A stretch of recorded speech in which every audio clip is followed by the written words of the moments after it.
इस वाले वीडियो में हम बहुपद प्रश्नावली 2.1 चल रहा है। प्रश्नावली 2.1 का पहला क्वेश्चन पहले देखेंगे। क्वेश्चन नंबर पहला क्या कह रहा है कि यक्स के बहुपद में यक्स की घात के लिए आवश्यक प्रतिबंध क्या होता है। एक क्वेश्चन से समझ लेते हैं। यक्स के बहुपद के लिए मान लीजिए कि कोई बहुपद है जैसे 2x² + 5x + 9। एक कोई बहुपद है तो जो यक्स की घात है उसके लिए क्या नियम कायदा होगा, यानी कि यक्स के घात पे ऐसा क्या होगा कि उसको हम बहुपद कहेंगे। अब देखिए, घात ऊपर वाले को कहते हैं। घात हमेशा पॉजिटिव होना चाहिए। क्या होना चाहिए? पॉजिटिव। पॉजिटिव से तात्पर्य ये है कि धनात्मक होना चाहिए। धनात्मक मतलब 1 हो, 2 हो, 3 हो, 4 हो, 5 हो, इस तरह से हो। कभी रूट में अगर रहेगा, रूट में 2 हो, रूट में 3 हो, तो इस तरह से रहेगा तो वो बहुपद नहीं कहलाएगा। ठीक है, तो वही बोला है कि यक्स के बहुपद में यक्स की घात के लिए आवश्यक प्रतिबंध क्या है, तो कह देंगे कि जो हमारा घात रहेगा वो पूर्ण संख्या रहेगा। अब पूर्ण संख्या क्या है? पूर्ण संख्या मतलब ये है कि 0, 1, 2, 3, 4, 5, 6, 7, 8 ये सब पूर्ण संख्याएं कहलाती हैं। जो ये संख्या लिखा गया है इसे हम पूर्ण संख्या कहते हैं, यानी कि इसमें जीरो भी इंक्लूड कर देते हैं। यानी कि पावर हमेशा अगर पूर्ण संख्या है तो वो बहुपद कहलाएगा। यही आवश्यक प्रतिबंध है। अब चलिए क्वेश्चन नंबर दूसरा देख लेते हैं। क्वेश्चन नंबर 2 कह रहा है कि शून्य बहुपद की घात क्या होती है। अब शून्य बहुपद की घात क्या होती है, जैसे कि यहाँ पे लिख दीजिए शून्य बहुपद की घात। जीरो के पावर यहाँ पे क्या रहेगा, यानी कि जीरो के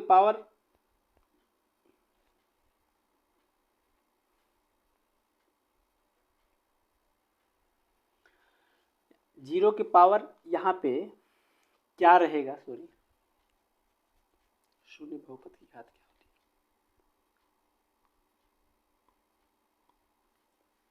है। अब देखिए, जीरो के पावर कह रहा है कि अगर हम 1 भी रख देते हैं तब भी जीरो मिलेगा।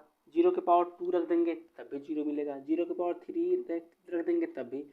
अगर हम जीरो के पावर इनफाइनाइट भी रख देते हैं तब भी हमको जीरो ही मिलने वाला है। इसलिए हम डिसाइड नहीं कर पाते हैं कि जीरो के पावर में क्या रहेगा, 1 रहेगा, 2 रहेगा, 3 रहेगा, इनफाइनाइट रहेगा। क्योंकि कोई भी मान जीरो के पावर में रखेंगे तो आंसर तो जीरो आने वाला है। तो वही बोला है कि शून्य बहुपद की घात क्या होती है, तो कह देंगे कि जो जीरो बहुपद की घात है वो अपरिभाषित है। अपरिभाषित मतलब जिसको परिभाषित नहीं किया जा सकता, और परिभाषित रहेगी। क्योंकि हम कोई भी अगर यहाँ पे घात लिखते हैं तो उसका मान हमेशा हमको जीरो ही रिटर्न मिल जाता है। इसलिए शून्य बहुपद की घात हमेशा अपरिभाषित रहती है। चलिए प्रश्न नंबर 3। प्रश्न नंबर 3 क्या कह रहा है कि दिए गए व्यंजकों में से कौन सा व्यंजक बहुपद है। यानी कि अब 3 क्वेश्चन दिया गया है, इन तीनों क्वेश्चनों में से देख के बताना है कि कौन बहुपद है और कौन नहीं है।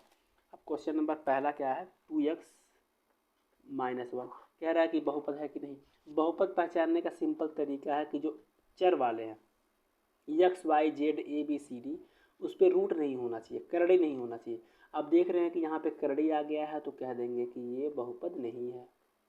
ठीक, अगला क्या है, x² + 3x⁴ अपान यक्स। कह रहा है कि ये बहुपद है कि नहीं। अब देखिए, ये बहुपद है कि नहीं ये जानने के लिए हमें पहले इसको सॉल्व करना पड़ेगा। अब सॉल्व किया कैसे जाता है, x² को ऐसे लिख लीजिए 3x⁴ अगर हम नीचे वाले यक्स को ऊपर भेज देते हैं तो क्या ये x⁻² नहीं हो जाएगा। अब -1/2 कहाँ से आ गया है, करड़ी का मतलब ही होता है 1/2, यानी कि इस रूट को हम चाहें तो ऐसे भी तो लिख सकते हैं, और नीचे बटे में 1/2 रहेगा तो ऊपर जाएगा तो -1/2। अब यहाँ पे क्या हो गया, यक्स के पावर, जब यहाँ पे फार्मूला है a के पावर p a के पावर q रहता है तो a के पावर p + q हो जाता है।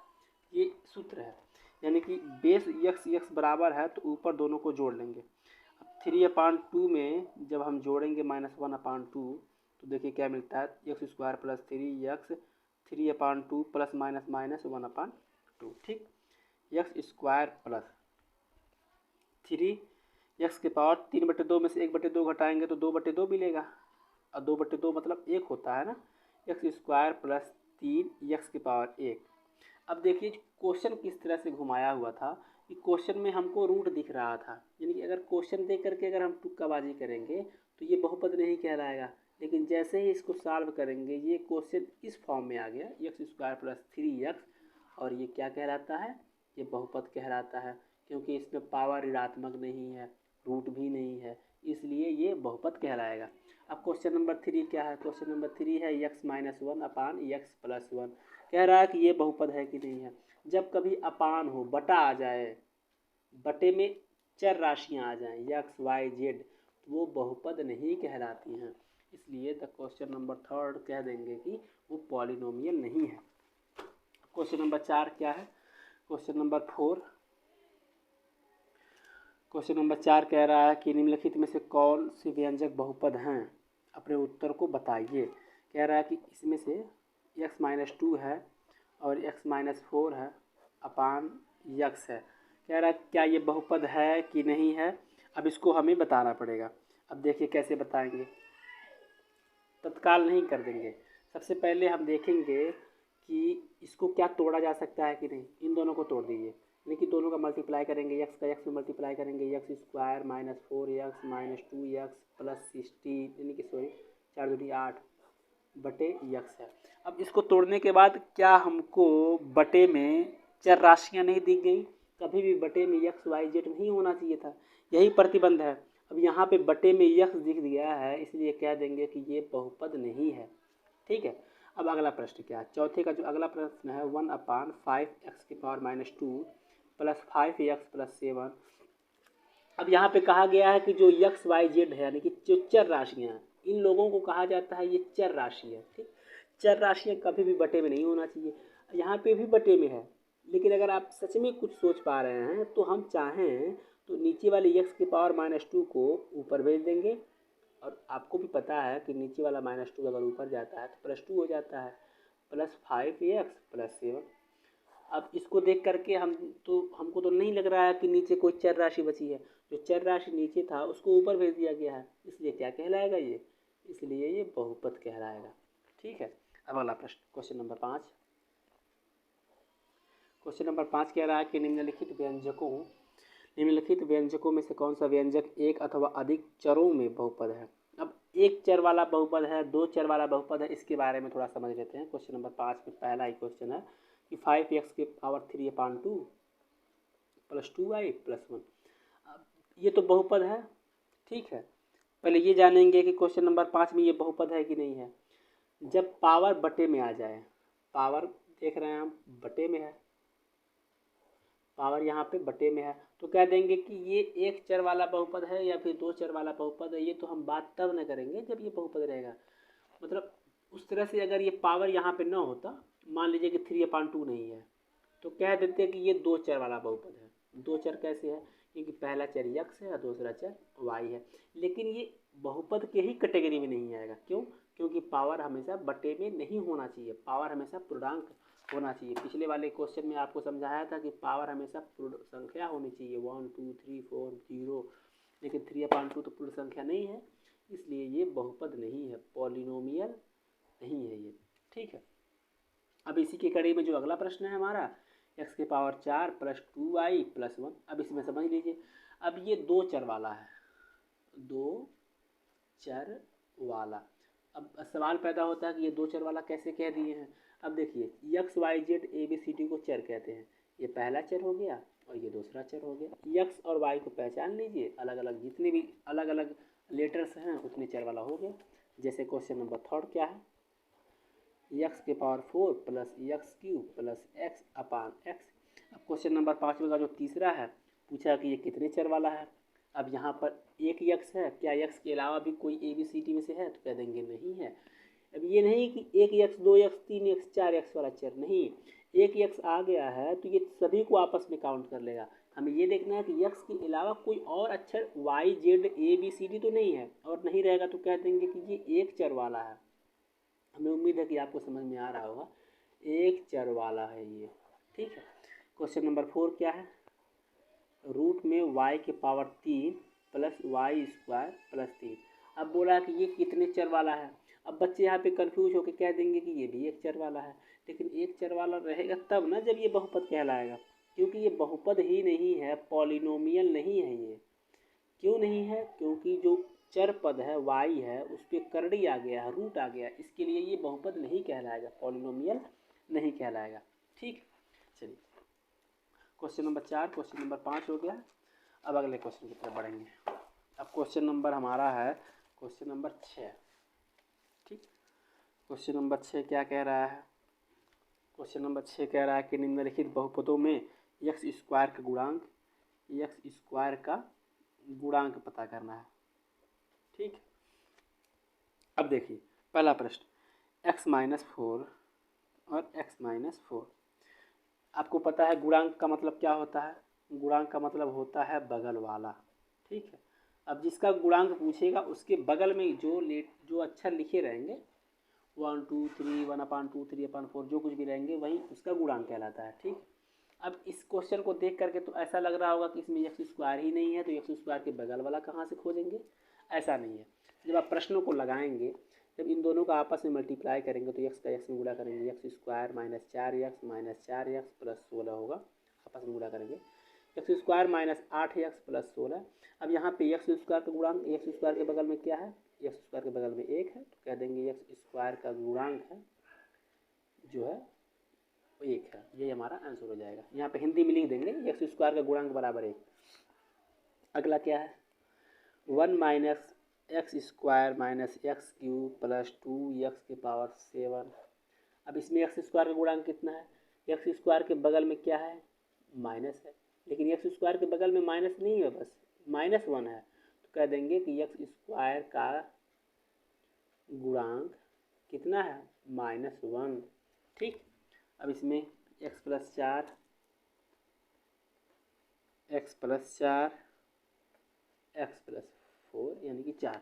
अब इसमें एक्स स्क्वायर का गुणांक कहाँ है? इसमें एक्स स्क्वायर दिख नहीं रहा है, पहले इसको सॉल्व करेंगे, दिखने लग जाएगा। अब इस तरह के क्वेश्चन में पहले क्या करते हैं, दो लोगों का पहले एक दूसरे से गुणा कर लेते हैं, x प्लस 4 का x प्लस 4 में। ठीक है, x प्लस 4 का x प्लस 4 में गुणा करेंगे तो x square plus 4x plus 16, इसको लिख देंगे x प्लस 4।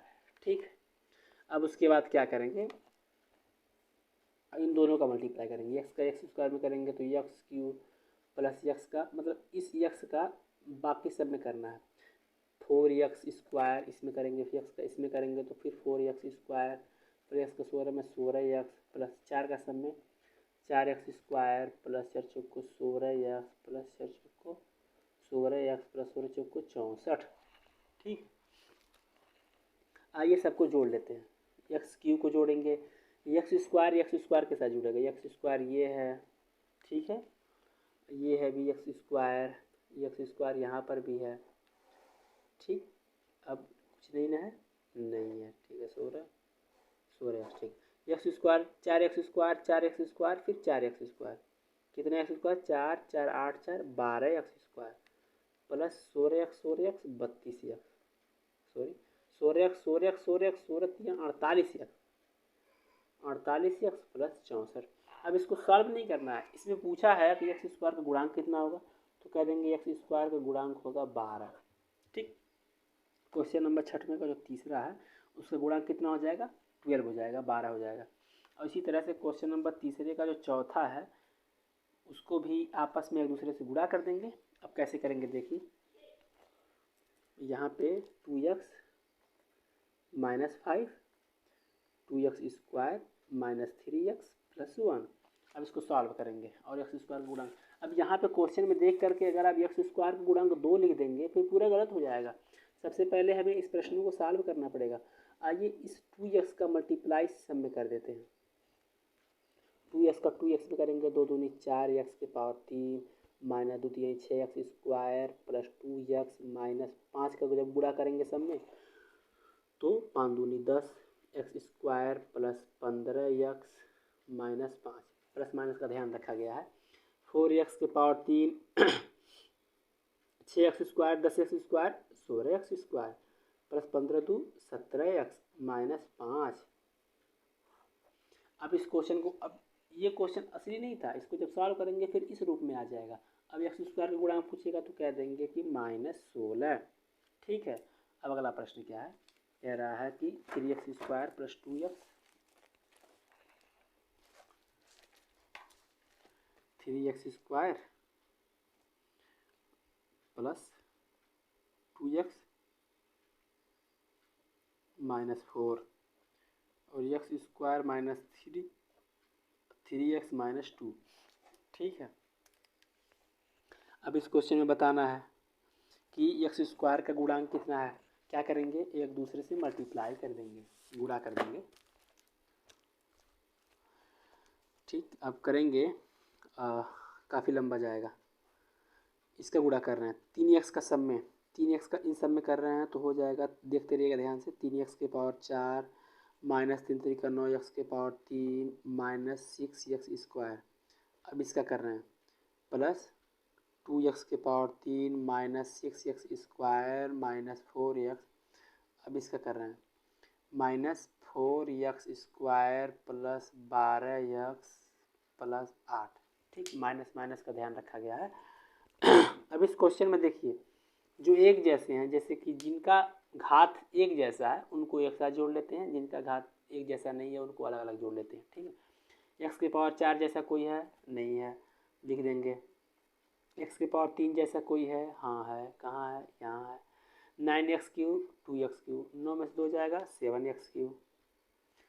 स्क्वायर जैसा कोई है, ठीक है, यहाँ पर भी है, यहाँ पर भी है, यहाँ पर भी है। 6x square 4x 6 6 12 12 4 16 16x square. सब खत्म होने वाले हैं। अब x जैसा कोई है, यस, -4x प्लस 12, 12 में से 4 जाएगा 8x प्लस 8। अब इस क्वेश्चन को देखेंगे और पूछेंगे, बताएंगे कि एक्स स्क्वायर का गुणांक कितना है तो कह देंगे -16। ठीक है, एक्स स्क्वायर का गुणांक आ जाएगा -16। ये रहा क्वेश्चन नंबर 6वां।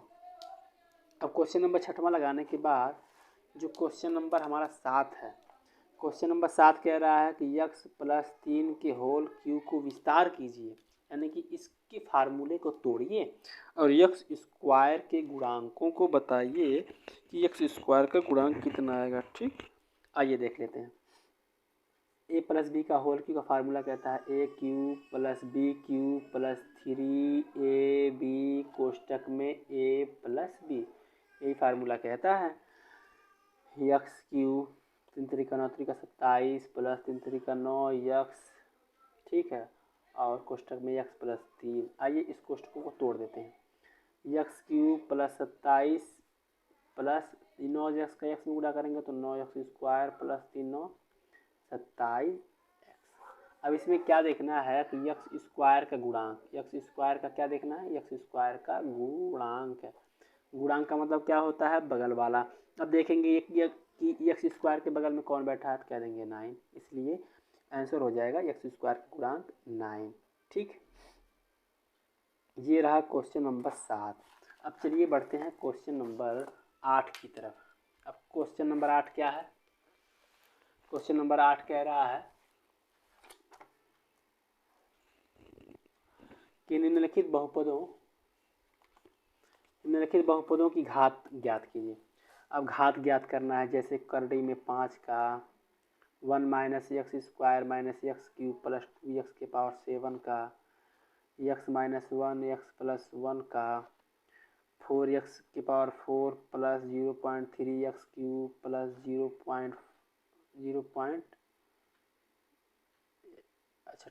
0.x के पावर 5 प्लस 5x प्लस 7 और लास्ट क्वेश्चन क्या है 2x प्लस y - 3।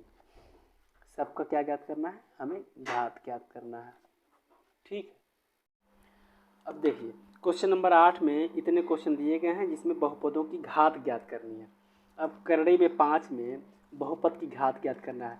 अब बहुपद की घात क्या होता है, बहुपद की घात, अब बहुपद की घात का मतलब होता है कि जो कुछ भी x y z वाला जो कुछ भी हमारा बहुपद है, x चर वाला बहुपद है, चाहे y चर वाला बहुपद है, चाहे z चर वाला बहुपद है, इन बहुपदों के जो घात होते हैं, इनके ऊपर जो पावर लगे होते हैं, वो सबसे अधिकतम बार जो होता है उसे ही बहुपद की घात कहते हैं। एग्जाम्पल से बात को समझ लेते हैं। क्वेश्चन नंबर पहला जो है इसमें का 8वें का पहला है ये दूसरा है, ये तीसरा है, ये चौथा है, ये पाँचवा है। हो सकता है कि आपको पहला तत्काल ना समझ में आ जाए, थोड़ा इसकी बात कर लेते हैं। क्वेश्चन नंबर सेकेंड की, इसमें बोला है बहुपद की घात बताइए। सबसे पहले देखते हैं कि क्या ये बहुपद है कि नहीं है। सब पावर हमारा पूर्ण संख्या है तो कह देंगे बहुपद है। अब बहुपद की घात में सबसे ज़्यादा पावर किसमें है ये देखेंगे। इसमें तो यक्स वाई जेड है ही नहीं, यक्स के पावर 2, यक्स के पावर 3, यक्स के पावर 7, यानी कि यक्स में जो सबसे अधिकतम पावर है वो किसकी है, 7 की है। तो कह देंगे कि बहुपद की घात हो जाएगा हमारा इस क्वेश्चन का आंसर 7। ये क्वेश्चन समझ में आया, ये भी आपको तत्काल नहीं समझ में आएगा। अब इसको देखिए, इसमें यक्स की पावर 4, यक्स की पावर 3, यक्स की पावर 5, यक्स की पावर यहाँ पे कुछ नहीं है तो 1 है। अब सबसे पहले देखेंगे कि क्या ये बहुपद है कि नहीं है। अब चूँकि पावर सब पूर्ण संख्या है तो बहुपद है, और इसलिए सबसे अधिकतम जो घात हमारा है 5 का है, तो कह देंगे बहुपद की घात कितनी है, 5 है। अब जो क्वेश्चन नंबर 5वां है, क्वेश्चन नंबर 8वें का जो 5वां क्वेश्चन है, अब इसमें देखेंगे कि बहुपद की घात कितनी है। पावर सब में पॉजिटिव है, ये एक एक है तो पॉजिटिव है, तो बहुपद की घात अधिकतम कितनी है, ये भी एक, ये भी एक। जब दोनों बराबर आ जाएंगे तो कह देंगे बहुपद की घात 1 है। ठीक है। अब इसमें देखिए, अब इसमें बहुपद की घात कितनी है ये जानने के लिए देखेंगे क्या इसमें एक्स वाई जेड है कि नहीं। ध्यान से देखेंगे तो इसमें न तो एक्स दिखाई दे रहा है, न तो वाई, न तो जेड। ठीक। अब जब एक्स वाई जेड दिखाई नहीं देते हैं तो कह देते हैं कि बहुपद की घात 0 है। 0 क्यों बोलेंगे, क्योंकि जो पावर होता है देखने के लिए हमको एक्स वाई जेड देखना पड़ता है। अब जब इसमें एक्स वाई जेड मौजूद नहीं है तो कह देंगे कि इसके बहुपद की जो घात है वो 0 है। ठीक। अब एक क्वेश्चन छूटा हुआ है, ये क्वेश्चन नंबर 3। अब इसमें बहुपद की घात उस तरह से तो अगर देखेंगे तो कह देंगे कि यहाँ पे 1 है, यहाँ पे 1 है, बहुपद की घात 1 हो गया। दरअसल वो गलत हो जाएगा। सबसे पहले हमको इस क्वेश्चन को लगाना पड़ेगा, यानी कि x माइनस 1 को अलग लिख लीजिए और x प्लस 1 को अलग लिख लीजिए। ठीक। x माइनस 1 को एक साथ और x प्लस 1 को एक साथ लिख लीजिए। आपको फार्मूला बताया गया है कि जब एक कोष्टक में a माइनस बी हो और एक कोष्टक में a प्लस बी हो तो फार्मूला होता है a square minus b square. Formula पता है, जहाँ पे a की जगह पे x है और b की जगह पे 1 है। अब इसमें अब देखिए बहुपद क्या, एक्स स्क्वायर माइनस 1 का स्क्वायर को क्या हम एक्स स्क्वायर माइनस 1 नहीं लिख सकते हैं, 1 का स्क्वायर 1 होता है। अब इसमें x के स्क्वायर है, यानी कि बहुपद की घात अब 1 नहीं है। उस तरह से देखने में लग रहा है कि बहुपद की घात 1 है, लेकिन दरअसल अब बहुपद की घात कितनी हो गई, 2 हो गई, क्योंकि पावर कितना है, 2 है। ठीक। उम्मीद है कि आपको क्वेश्चन समझ में आ रहे होंगे। क्वेश्चन नंबर 8 के बाद अब हम बात करेंगे क्वेश्चन नंबर 9 की। क्वेश्चन नंबर 9 क्या कह रहा है, क्वेश्चन नंबर 9 कह रहा है कि निम्नलिखित बहुपदों के पदों के आधार पर एक पदी, द्विपदी या फिर त्रिपदी आदि बहुपदों की में वर्गीकृत कीजिए। कह रहा है कि इस क्वेश्चनों को देखिए और बताइए कि ये कौन सा पदी वाला बहुपद है। अब इसको भी समझ लेते हैं, क्वेश्चनों के ही आधार पर समझ लेंगे हम। जैसे क्वेश्चन है कि 20 वाई की पावर 3 प्लस 3 वाई प्लस 8 है। अब पद क्या होता है देखा जाए तो इस बहुपद में टोटल 3 पद हैं। 3 पद कैसे हैं, क्या पावर 3 है इसलिए नहीं, इसमें इसे एक पद कहते हैं। फिर प्लस आ गया चाहे माइनस आ गया, फिर ये दूसरा पद, प्लस आ गया माइनस आ गया, ये तीसरा पद। यानी कि जो ये बहुपद लिखा था 3 पद हैं इसमें, इसलिए कह देंगे कि ये त्रिपदी बहुपद है, त्रिपदी पॉलिनोमियल। ठीक है। अगला क्वेश्चन क्या है, क्वेश्चन नंबर 4 है। इसमें कितने पद हैं, इसमें तो एक ही पद दिख रहे हैं, क्योंकि इसके बाद कोई प्लस है न तो माइनस है, कुछ नहीं है, तो कह देंगे कि ये रैखिक बहुपद, ये एक पदी है, एक पदी पॉलिनोमियल। ठीक है। अगला क्या है, x square plus 5x, x square plus 5x में एक पद ये है, एक पद ये है, तो कह देंगे कि ये द्विपदी है, द्विपदी बहुपद। ठीक। पॉलिनोमियल कहते हैं बहुपद को इंग्लिश में। क्वेश्चन नंबर 9 भी हो गया। अब देखते हैं क्वेश्चन नंबर 10। अब क्वेश्चन नंबर 10 क्या है, निम्नलिखित बहुपदों को घात के आधार पर रैखिक, द्विघात, अच्छा ठीक है, आदि बहुपदों में वर्गीकृत कीजिए। ठीक है। अब देखिए, अब देखना ये है कि जो क्वेश्चन नंबर 10वें का पहला है 5, उसके बाद है 2x माइनस 3, उसके बाद 2t के power 3 minus 3t square plus 5t minus 4 है। अगला क्वेश्चन क्या है, 3y square minus 4x plus 5 2x के पावर 4 माइनस 5x के power 3 plus 4x square minus 3x plus 2। अब ये जो क्वेश्चंस हैं इसको कह रहा है कि घातों के आधार पे अलग अलग भागों में बांटिए। अब घातों के आधार पे बांटना है तो कैसे बांटेंगे, जैसे कि देखेंगे कि अब पहले वाले क्वेश्चन को कुछ देर के लिए छोड़ दीजिए, आपको तत्काल नहीं समझ में आएगा, ऐसा हो सकता है। अब इसमें देखेंगे कितना घात है। घात मतलब होता है कि जो कुछ भी X Y Z A B C D M N O P Q R S T इन लोगों पे हाईएस्ट पावर कितना है। अब यहाँ पे हाईएस्ट पावर कितना है तो आप कहेंगे 1 है। एक्स की पावर हाईएस्ट कितना है 1 है। और जब पावर 1 रहता है तो उसे कहते हैं रैखिक बहुपद। क्या कहते हैं, रैखिक बहुपद। अब इसमें क्वेश्चन में हाईएस्ट पावर कितना है 3 है, तो कहेंगे त्रिघात बहुपद। त्रिघात बहुपद। इससे पहले जो एक पदी द्विपदी कह रहे थे, अब इसमें त्रिघात बहुपद कहेंगे, क्योंकि अब घातों के आधार पर देखने के लिए बोला है। अब इसमें 3y स्क्वायर में 3y square plus 4 minus 4x plus 5 में ये अधिकतम पावर 2 का है, तो कह देंगे कि ये द्विघात बहुपद है। ठीक है। अब इसमें सबसे अधिकतम पावर है यहाँ पे 4 का, तो कह देंगे चतुर्घात बहुपद। अब जो लास्ट है उसका तो हम बताए नहीं, क्योंकि हमने कहा था कि आपको तत्काल नहीं समझ में आएगा। अब इसमें पावर देखने के लिए हमें क्या चाहिए, पावर देखने के लिए x चाहिए, चाहे y चाहिए, चाहे z चाहिए। अब इसमें तो न तो x है, न तो y है, न तो z है। अब इसका पावर देखे भी तो देखे कैसे, अब इसका पावर तो हम देख नहीं सकते हैं। तो जिसमें कोई भी चर राशि नहीं होती है, यानी कि ये भी एक बहुपद है, ठीक है, इसमें लेकिन कोई चर नहीं है, तो कहा गया है कि जिसमें कोई चर न हो वो हमेशा अचर बहुपद कहलाता है। क्या कौन सा बहुपद कहलाता है, अचर। लिख देंगे अचर। अचर का मतलब ये हुआ कि इसमें चर है ही नहीं, इसलिए हम डिसाइड नहीं कर सकते हैं कि ये द्विघात है, त्रिघात है या फिर चतुर्घात बहुपद है। ठीक है, ये रहा क्वेश्चन नंबर 10। अब देखते हैं क्वेश्चन नंबर 11। क्वेश्चन नंबर 11 क्या कह रहा है कि यदि p बराबर 3 हो तब बहुपद p माइनस एक्स की पावर 3 प्लस 14 की घात ज्ञात कीजिए। अब इस क्वेश्चन को समझिए, जी एक्स बराबर दिया है p माइनस एक्स के पावर 3 प्लस 14। अब इसका घात ज्ञात करना है। अब बच्चे क्या करते हैं, घात ज्ञात करना है, देख लेते हैं घात तो 3 है, तो कह देते हैं कि इसका घात 3 होगा। दरअसल वो गलत है। अब क्वेश्चन कुछ और जानना चाहता है आपसे। अब यहाँ पे बोला है कि p बराबर 3, p का मान कितना दिया है 3 दिया है। अब यहाँ p का मान पुट कर दीजिए। जब p की जगह पे 3 रखेंगे तो 3 माइनस एक्स के पावर 3 प्लस 14 हो जाएगा। अब इसमें घात ज्ञात करना है तो पहले हम a माइनस बी का फार्मूला लगाना पड़ेगा। a माइनस बी का होल क्यूब क्या कहता है, A cube minus B cube minus 3ab कोष्टक में a माइनस बी प्लस 14। ठीक है, इसे फार्मूला लगाया गया है, A cube minus B cube minus 3 त्रिका 9x कोष्टक में 3 माइनस एक्स प्लस 14। इस कोष्टक को तोड़िए, 3 का क्यूब कितना होता है 27 माइनस एक्स क्यूब माइनस 3 का 9 में गुणा करेंगे 3 9 27 x minus minus plus 9x का x में 9x स्क्वायर प्लस 14। अब इस क्वेश्चन को देखिए और हमें बताइए कि ये कौन से घात का बहुपद है, यानी कि सबसे अधिकतम घातों की संख्या कितनी है।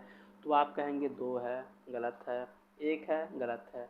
सबसे अधिकतम पावर कितना है 3 है, तो कह देंगे कि सबसे अधिकतम पावर कितना है 3 है। ठीक है, क्वेश्चन नंबर ये रहा 11। अब इसके बाद जो क्वेश्चन है हमारा क्वेश्चन नंबर 12 है। अब क्वेश्चन नंबर 12 क्या कह रहा है,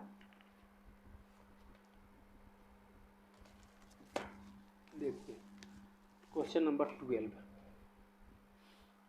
बोला है कि निम्न बहुपदों का एक उदाहरण दीजिए जो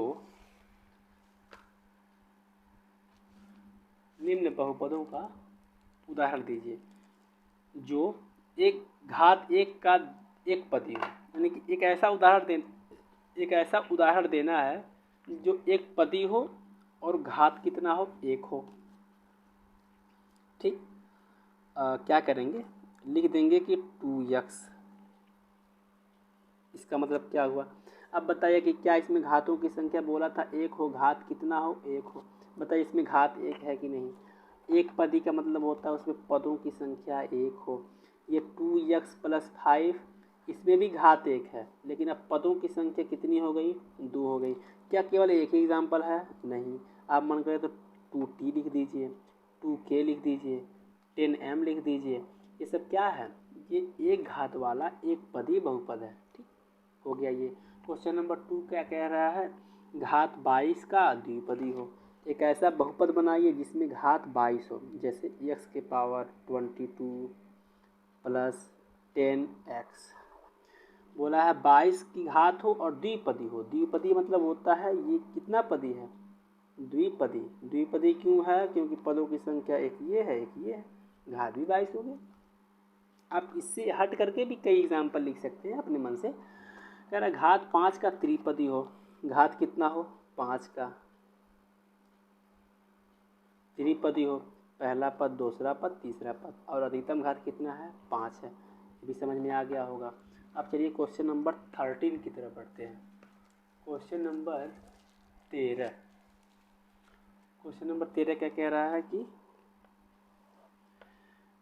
x⁻3 + 2x + 1/5 -7/2x² -x⁻6 के लिए ज्ञात कीजिए। अब ये क्वेश्चन दे दिया है, अब बोला है कि बहुपद की घात बताइए। बहुपद की घात, बहुपद की घात मतलब होता है सबसे अधिकतम घात बताइए कितनी है। तो यहाँ पे अधिकतम घात देखिए कितनी है, 6 है, तो पहला हो गया। अब अगला क्या कह रहा है, कह रहा है x³ का गुणांक, x³ का गुणांक यानी कि x⁻3 के बगल में कौन है, x⁻3 के बगल में कौन है, तो कह देंगे कि x⁻3 के बगल में 1/5 है। क्यों 1/5 है, क्योंकि ये भी 5 इसी x का है, यानी कि x³ का ही वो 5 है। वो दरअसल बीच में लिखा गया, इसका मतलब ये नहीं कि इसका नहीं है। x³/5 में x³ का गुणांक कितना है, तो कह देंगे 1/5, ऊपर 1 रहता ही रहता है, कह देंगे 1/5। फिर बोला है कि x⁻6 का गुणांक बताइए। अब x⁻6 को ढूंढेंगे कहाँ पे है, x⁻6 ये रहा, इसके बगल में क्या है, 1 है, यानी कि -1 लगा देंगे क्योंकि माइनस है। अब बोला है कि अचर पद बताइए।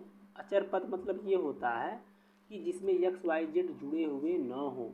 अब अचर पद क्या है, अचर पद जब ढूंढेंगे तो पता चलेगा कि इसमें अचर पद हमारा है, ऊपर ये 1 है, देखिए इसके साथ भी x जुड़ा हुआ, 7/2 के साथ x है, 2 के साथ x है, x³ के 1 के साथ x है, लेकिन ये 1 के साथ और इस 5 के साथ, यानी कि 1/5, ऊपर 1 नीचे 5, 1/5 क्या है, अचर पद है, क्योंकि इसके साथ x y z नहीं जुड़े गए हैं।